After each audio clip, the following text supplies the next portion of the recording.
Baik, masuk ke materi yang terakhir, yaitu pemfaktoran aljabar, di mana pemfaktoran pada dasarnya adalah mengubah bentuk penjumlahan menjadi bentuk perkalian dan menggunakan prinsip pembagian.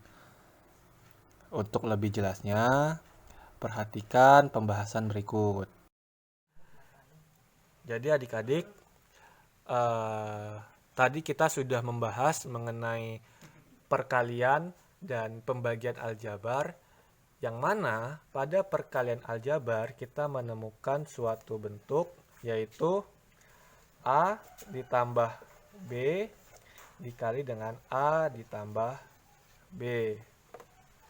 Yang mana jika dikalikan akan menghasilkan A pangkat 2 ditambah AB ditambah B kuadrat. Nah, itu untuk perkalian.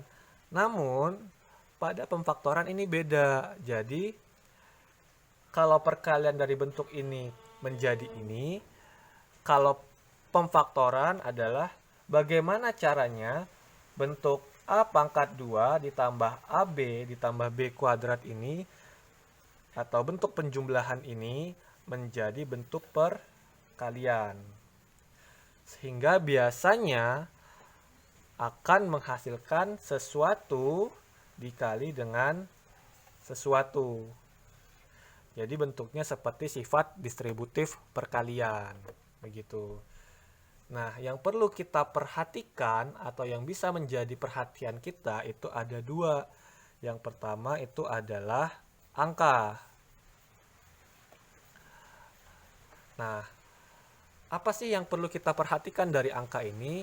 Yaitu kita mesti bisa menentukan berapa besar hasil bagi dari angka tersebut. Saya ulangi, berapa besar hasil bagi dari nilai tersebut, dari angka tersebut.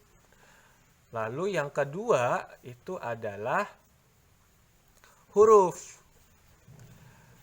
Nah, untuk huruf itu kita lihat atau yang kita perhatikan adalah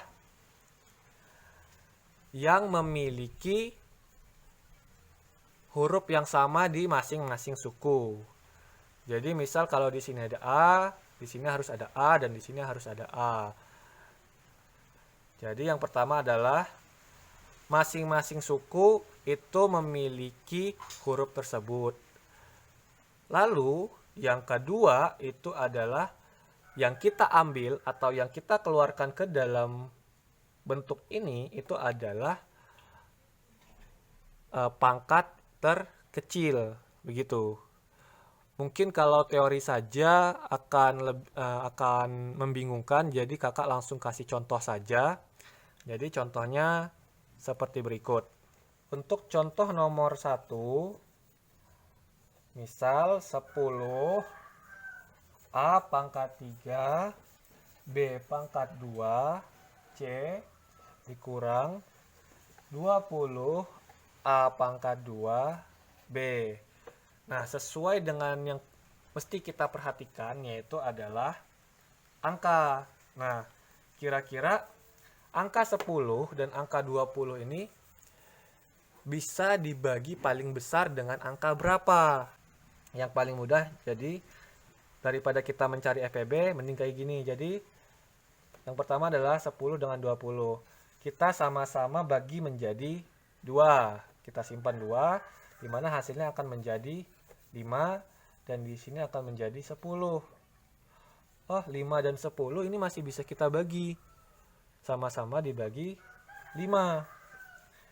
Kita tulis 5, di sini menjadi 1, di sini menjadi 2. Nah, ini sudah bentuk paling sederhana. Maka, angka yang paling besar untuk membagi kedua angka tersebut adalah 2 dikali 5, sehingga hasilnya adalah 10. Jadi, bila kita bentuk ke dalam seperti ini, kita tulis di sini angka 10. Lalu perhatian kedua kita ke huruf,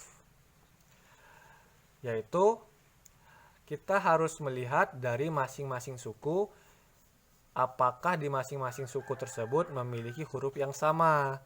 Jadi yang pertama kita lihat suku pertama. Oh, di suku pertama nih ada A, ada huruf A. Di suku kedua ada huruf A juga.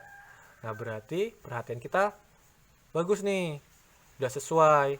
Namun yang kita ambil adalah yang pangkat terkecil, yaitu pangkat 2.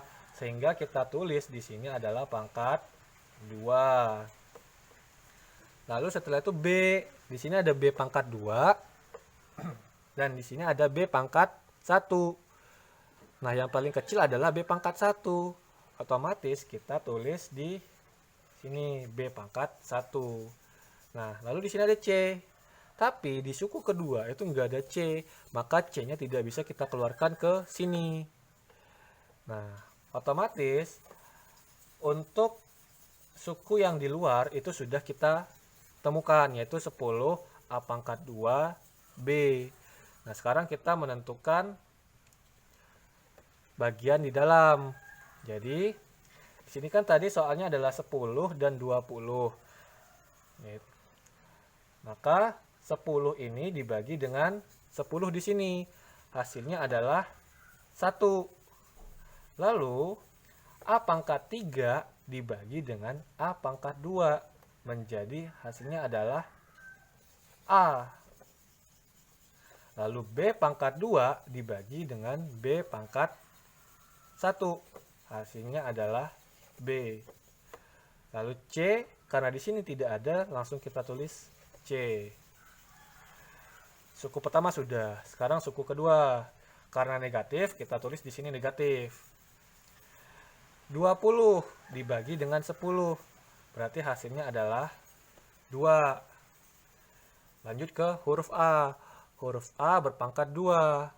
A pangkat 2 dikurang A dibagi dengan A pangkat 2. Berarti 2 dikurang 2. Maka hasilnya adalah A pangkat 0. Kalau A pangkat 0 tidak perlu kita tulis. Begitu pula dengan B dibagi dengan B. Maka habis juga. Karena 1 dikurang 1. B pangkat 0. Maka hasilnya adalah seperti ini. Cukup ABC dikurang 2. Maka hasil untuk nomor 1 itu adalah 10 A pangkat 2B dikali dengan ABC min 2. Lanjut ke contoh soal yang kedua. Selanjutnya untuk soal nomor 2 yaitu A pangkat 4 C pangkat 2 dikurang A pangkat 2 B pangkat 5 C pangkat 3 dikurang A pangkat 3 B pangkat 3 C pangkat 4. Karena di sini tidak ada angka, maka perhatian kita langsung kita fokuskan, kita tujukan ke huruf, yaitu huruf apakah yang ada di setiap suku. Pertama kita lihat dari A. Apakah A itu ada di masing-masing suku? Ternyata ada. Yaitu di sini ada A, di sini ada A, dan di sini ada A. Maka A bisa kita keluarkan. Jadi di sini A. Nah, ambil pangkat terkecil. Di sini pangkat 4, pangkat 2, dan pangkat 3. Otomatis yang kita ambil adalah pangkat 2. Next, huruf selanjutnya itu adalah B.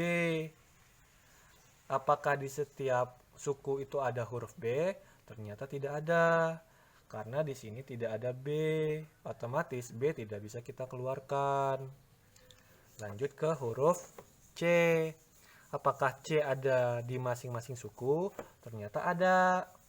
Yaitu C pangkat 2, C pangkat 3, dan C pangkat 4.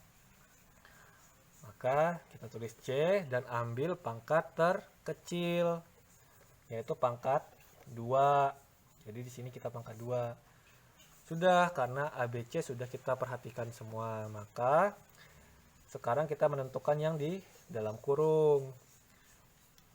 Yang pertama adalah kita lihat suku pertama. A pangkat 4 dibagi dengan A pangkat 2 akan menghasilkan A pangkat 2. C pangkat 2 dibagi dengan C pangkat 2, maka hasilnya habis. Lanjut ke suku kedua. Suku kedua, karena depannya tandanya negatif, maka kita kasih tanda minus. Di sini A pangkat 2 dibagi dengan A pangkat 2, maka hasilnya habis. Lalu lanjut ke B. B pangkat 5 dibagi dengan ini. Oh, di sini ternyata nggak ada B, otomatis B-nya langsung turun ke B pangkat 5. Lalu C. Di sini C pangkat 3 dibagi dengan C pangkat 2, 3 dikurang 2 akan menghasilkan C pangkat 1. Lalu yang terakhir, suku ketiga, karena di sini minus, maka kita tulis minus juga. Lalu di sini A pangkat 3 dibagi dengan A pangkat 2, 3 dikurang 2 akan menghasilkan A pangkat 1. Lanjut ke yang B. B pangkat 3 dikurang dengan, oh nggak ada juga. Berarti B pangkat 3 langsung turun. Lalu yang terakhir adalah C pangkat 4.